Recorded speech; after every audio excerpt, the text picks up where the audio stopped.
जय गुरु जी संगत जी। जय गुरु जी। शुक्राना मेरे गुरु जी महाराज का। गुरु जी के चरणों में कोटि कोटि प्रणाम।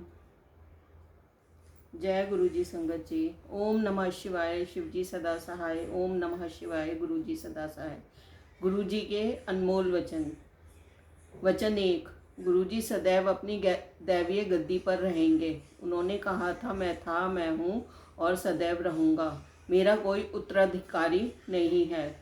वचन दो। मेरे लिए मेरा परिवार भी संगत ही है। परिवार के किसी भी सदस्य के पास कोई दैवी शक्ति नहीं है।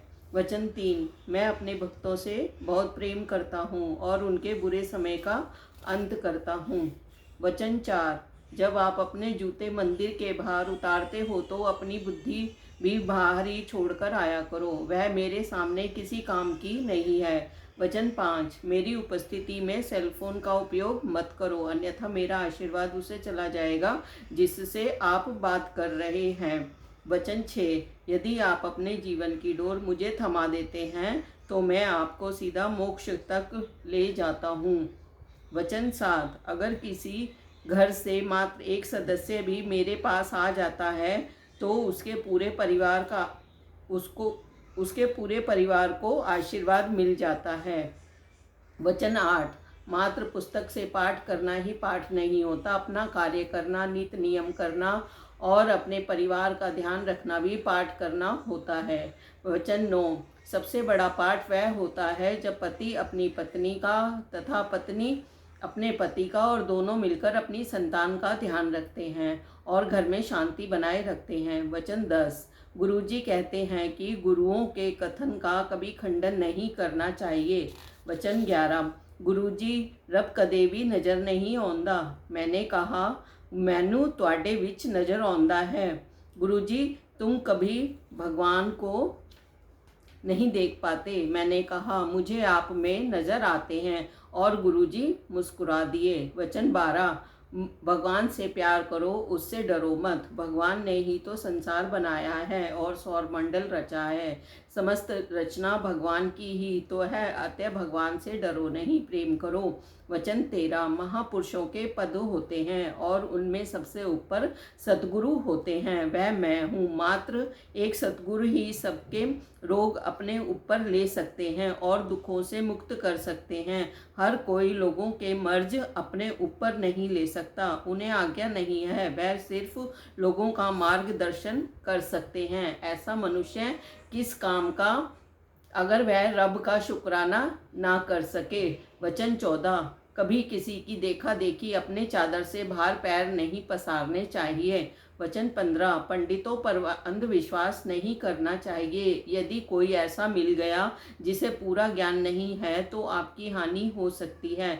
मैंने कहा कि हम पंडितों के पास नहीं जाते तो गुरुजी ने कहा कि मैं सामान्य बात कर रहा हूँ। वचन 16। अपनी खुशहाली के लिए अपने जन्म के पत्थर बर्थ स्टोन कभी मत पहनो। कोई पत्थर विपरीत प्रभाव दे रहा है तो तब क्या। मैंने गुरुजी से कहा कि हम चारों, मैं, मेरे पति तथा मेरे दोनों बच्चे ने कभी बर्थ स्टोन नहीं पहने। गुरुजी ने कहा कि मैं सामान्य बात कर रहा हूँ। वचन 17। गणेश जी का स्थान मंदिर में है, ना कि लोगों के घरों के फर्शों पर या सजावटी सामान की तरह और कई बार पेपर वेट की तरह। वचन 18। आप सब करोड़ों रुपए खर्च के अपने घरों को सजाने के लिए जो पेंटिंग्स ले आते हो, तुम्हें क्या पता कि अगर वह अपने साथ पेंटर की नकारात्मकता भी आपको दे रही हो। मैंने गुरुजी से कहा कि मेरी इतनी सामर्थ्य नहीं कि करोड़ों की पेंटिंग्स खरीद सकूं। गुरुजी ने कहा ओहो, मैं सामान्य बात कर रहा हूँ। वचन 19। अगर कोई दूर है और मेरे पास या बड़े मंदिर नहीं पहुंच सकता तो वह मेरे स्वरूप से बात करे, मैं सबकी सुनता हूँ। वचन 20। गुरुजी के वचनों पर आपस में तर्क वितर्क करने की मनाही है। ऐसा करने से हम अपने भगवान प्राप्ति अपने लक्ष्य से चूक जाएंगे। वचन 21। गुरुजी ने अंग्रेजी में कहा कि only dead fish swim with the Tide.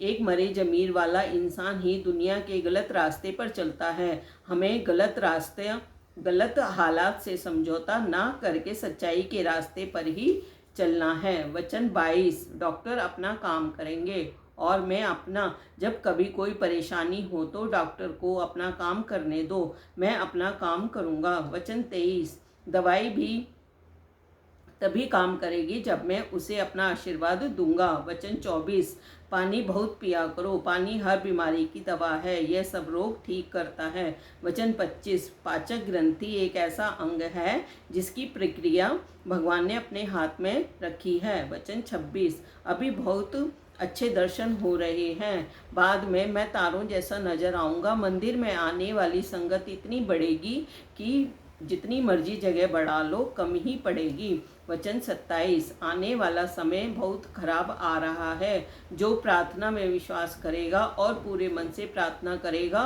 वही बच पाएगा। वचन 28, जिसे हम प्यार से गुरुजी का आश्रम बड़े मंदिर कहते हैं, वहां आने से 12 तीर्थ स्थानों का पुण्य एक साथ मिलता है तथा मेरा आशीर्वाद भी मिलता है, ऐसा गुरुजी का कहना है। वचन 29, बड़े मंदिर में कभी सोना नहीं चाहिए, वरना गुरुजी का आशीर्वाद अधूरा रह जाता है। वचन 30, गुरु को कभी पत्र नहीं लिखना चाहिए, सदा खुश रहा करो, जो होगा अच्छा ही होगा। वचन 31, मैं हड्डी और मांस का इंसान बना सामने बैठा हूँ, लोगों ने इंसान ही समझ लिया। वचन 32, लोगों को बाद में समझ आएगी कि मैं क्या हूँ। वचन 33, मैंने बहुत कठिन तप किया है, पत्तों पर निर्वाह किया है, तुम्हें पता है कितना मुश्किल होता है। गुरु का स्थान इतना बड़ा होता है कि अगर वह चाहे तो वह एक ही समय में कई जगह पर एक साथ उपस्थित हो सकता है।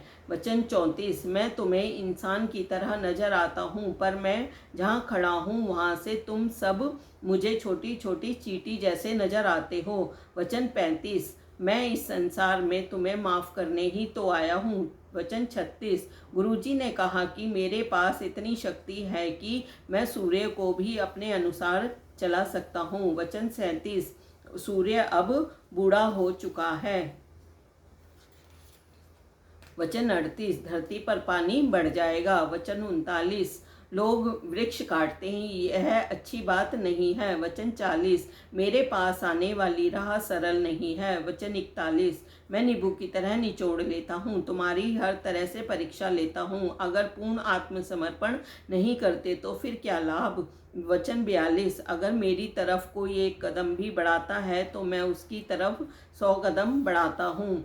वचन 43, लंगर और चाय प्रसाद तो तुम्हारी दवाई है और सब रोगों को ठीक करते हैं, इन्हें प्रसाद की तरह ग्रहण करो, ना कि इन्हें बनाने वाले पदार्थों की तरह। लंगर और चाय प्रसाद तो तुम व्रत में भी ग्रहण कर सकते हो। जब किसी परिवार का कोई एक सदस्य भी लंगर और चाय प्रसाद खाता है तो घर के बाकी सदस्य चाहे घर में हो या अस्पताल में, सबको मेरा आशीर्वाद मिलता है। वचन 44, लंगर और चाय प्रसाद में मेरा आशीर्वाद होता है, उसे यहीं बड़े मंदिर में पूरा खाना चाहिए, कुछ बचना नहीं चाहिए। अगर उसे यहाँ खाओ तो दवाई है, घर ले जाओ तो मिठाई है। वचन 45, लंगर प्रसाद को दोबारा गर्म नहीं करना चाहिए। वचन 46, मेरे आशीर्वाद देने के बड़े तरीके हैं, उनमें से एक सत्संग करना भी है। जो बोलता है उसका भी भला होता है और जो सुनता है उसका भी भला होता है। जब अपने गुरु के किए हुए कल्याण को सबको सुनाते हो तो आप भी आशीर्वाद पाते हो और सुनने वाला भी आशीर्वाद पाता है। कभी कभी तो गुरुजी हमें दूर रख कर भी आशीर्वाद देते हैं। वचन 47, गुरुजी कब और क्या कल्याण करते हैं आवश्यक नहीं कि हमें पता हो। वचन 48, मैं प्रवचन में विश्वास नहीं करता हूँ, सब कल्याण वास्तव में करके दिखाता हूँ। वचन 49, सबसे अच्छे रंग को सकारात्मकता और समृद्धि पैदा करते हैं, वह हैं लाल, सत्य की क्रीम एवं स्याह काला। इनके बाद आते हैं केसरिया, संतरी, गुलाबी, पीला, हरा, जामुनी और सफ़ेद। गूढ़ा नीला रंग गुरुओं का नहीं होता, इसे प्रयोग में नहीं लाना चाहिए, यह पहनने वाले में नकारात्मकता एवं भ्रांतियाँ उत्पन्न करता है। फिरोजी और आसमानी नीला रंग अच्छे होते हैं, इन्हें इस्तेमाल कर सकते हैं। मैंने पूछा, क्या यह आपने मेरे परिवार के लिए कहा है। गुरुजी ने कहा, जो सुन ले उसका भला।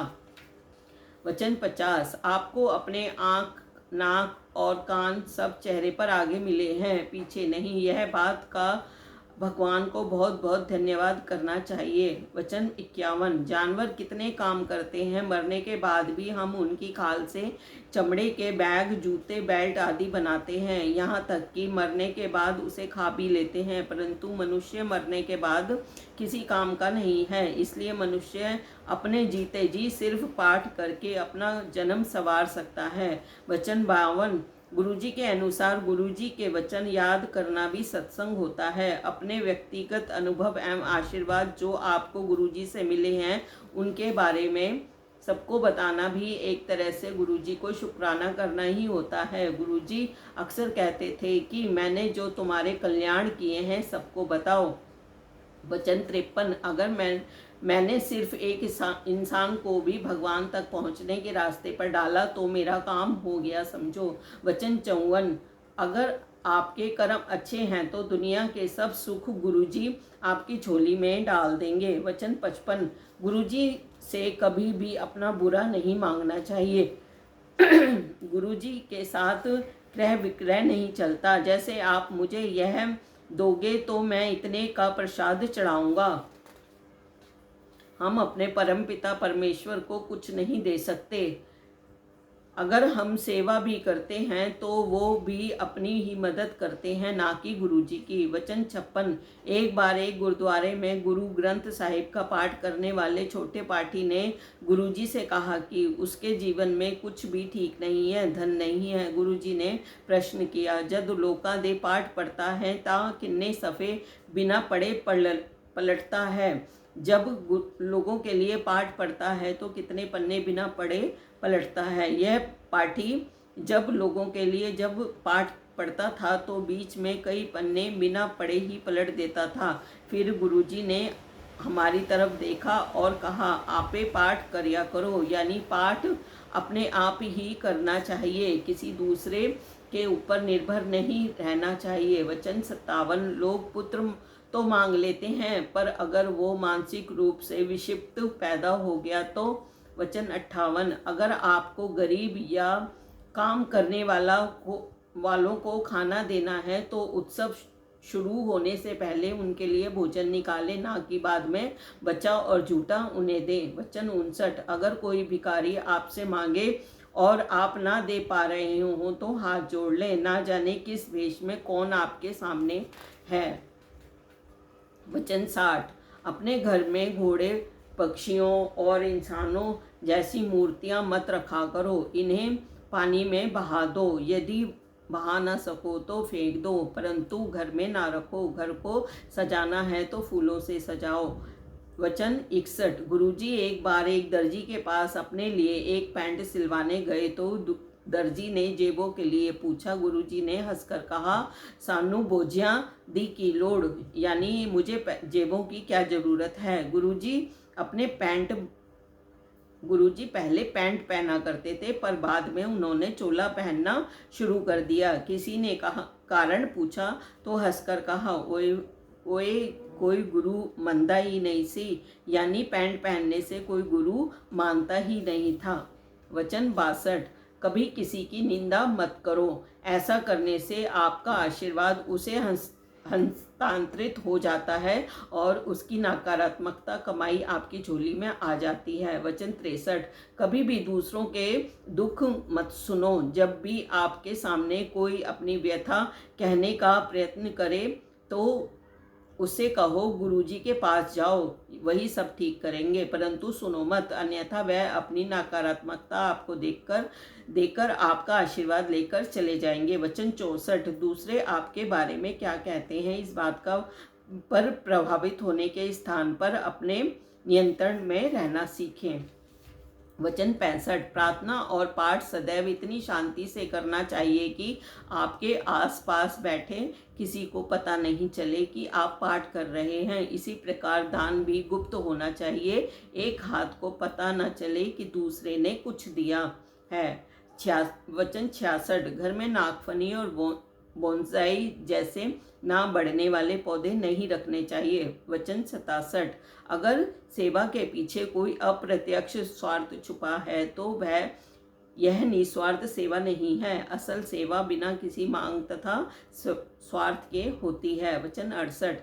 अगर अपने दैनिक कार्यों के करने से किसी का भला होता है तो क्या फर्क पड़ता है। वचन 69। जो वास्तविक गुरु होते हैं वह हमेशा अपनी पहचान गुप्त रखते हैं और जो आगे बढ़ चढ़कर अपने बारे में स्वयं ही बताते हैं वह सच्चे गुरु नहीं होते। वचन 70। एक बार हम गुरु जी के साथ रात के 2 बजे तक बैठे थे और गुरदास मान जी का गाना रातों को उठ उठ कर चल रहा था। उस समय हमें पता लगा कि गुरु जी हमारे लिए कितनी प्रार्थना कितना तप करते हैं ताकि हम रातों को शांति से सो सकें। गुरुजी कभी सोते नहीं थे, वह निरंतर पाठ करते रहते थे।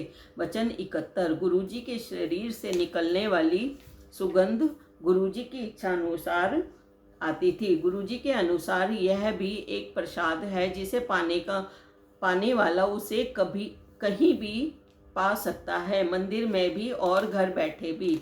वचन 72। गुरुजी ने एक बार कहा कि खाओगे टमाटर विच भी स्प्रे है। गुरुजी खाने पीने की वस्तुओं के दूषित तथा संदूषण के कारण परेशान रहते थे। वचन 73। गुरुजी ने पूछा, गुरबाणी दे टप्पे सुनते हो? मैंने कहा उत्तर दिया, हाँ जी गुरुजी। गुरुजी बोले, समझ आंदे ने? मैंने कहा, जी थोड़े थोड़े। गुरुजी ने कहा, सुनिया करो, चंगे होंदे ने।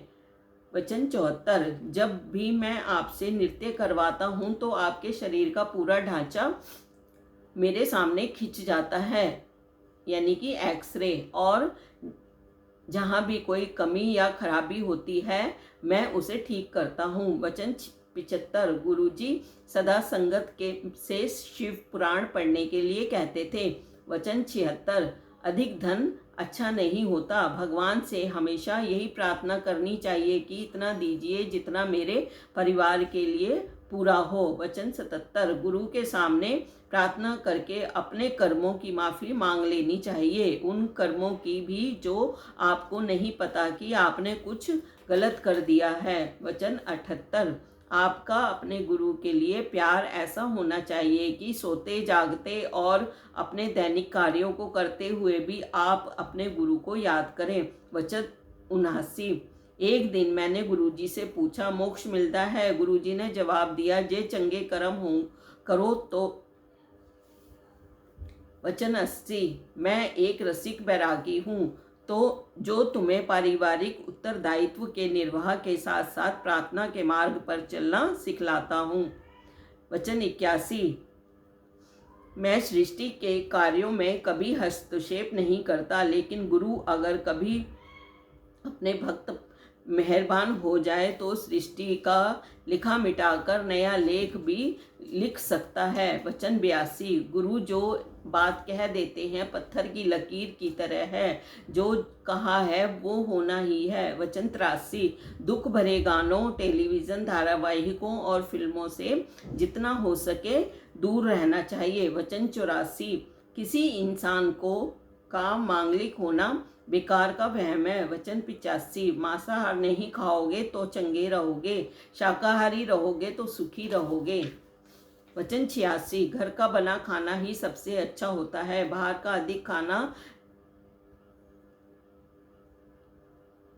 का अधिक नहीं खाना चाहिए।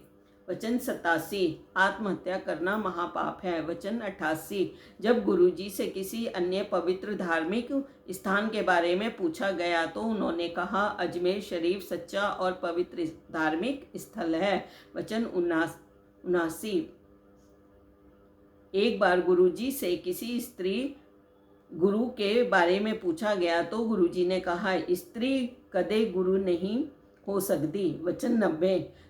जब भी आप कोई हीरे की वस्तु पहनने का मन बनाते हो तो अच्छी गुणवत्ता वाला ही हीरा पहनना चाहिए, क्योंकि उसका पहनने वाले पर असर होता है। वचन 91।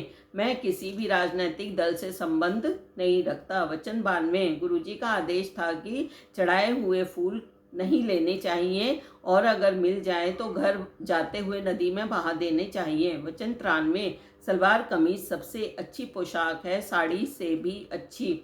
वचन 94, सबके पास अपना घर होता है पर रहने के लिए सिर्फ एक कमरे की ही आवश्यकता होती है। वचन 95, तांबे के लोटे के बारे में गुरुजी ने कहा कि यह अपनी कमाई से ही खरीदना चाहिए। वचन 96, मेरे स्वरूप से मात्र छुआ देने भर से तांबे का लोटा अभिमंत्रित हो जाता है। इस लोटे को रात को सिर्फ राख या नींबू से धोकर उसमें पानी भरकर रख देना चाहिए। सुबह सबसे पहले यही पानी पीना चाहिए। वचन 97, बच्चों पर पढ़ाई का बहुत ज़्यादा भार नहीं डालना चाहिए, उन्हें अपनी क्षमता के अनुसार ही पढ़ने देना चाहिए। वचन 98, यह कलयुग है, इस युग में भगवान बहुत शीघ्र और सरलता से मिल जाते हैं, उन्हें पाने के लिए कठिन तप करने या पेड़ से उल्टा लटकने की जरूरत नहीं है, बस प्रार्थना करो और शुक्राना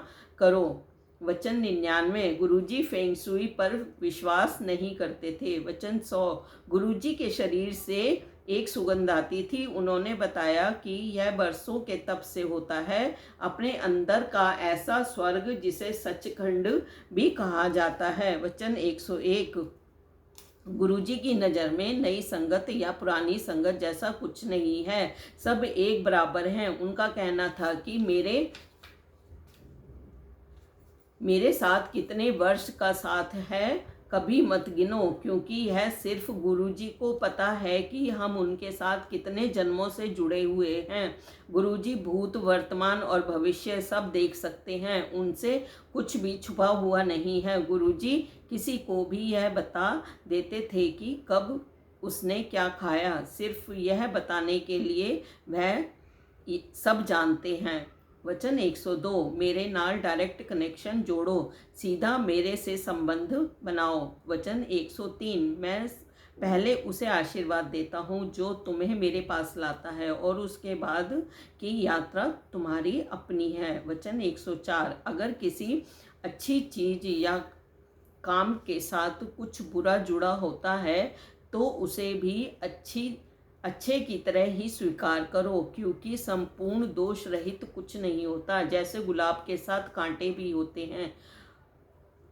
वचन 105, गुरु अपना आशीर्वाद देने के बाद कभी वापस नहीं लेते, गुरु के काम करने के तरीके आश्चर्यजनक होते हैं, हमें उनके आशीर्वाद को भौतिक वस्तुओं और लाभ हानि से नहीं मापना चाहिए।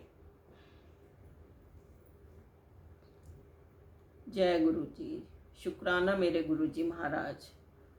ओम नमः शिवाय, शिव जी सदा सहाय। ओम नमः शिवाय, गुरु जी सदा सहाय। गुरुजी कभी उपदेश नहीं देते थे, यह वचन गुरुजी ने समय समय पर सभी न कोचर आंटी से किसी न किसी विषय पर कहे हैं। जय हो मेरे गुरुजी महाराज, जय हो।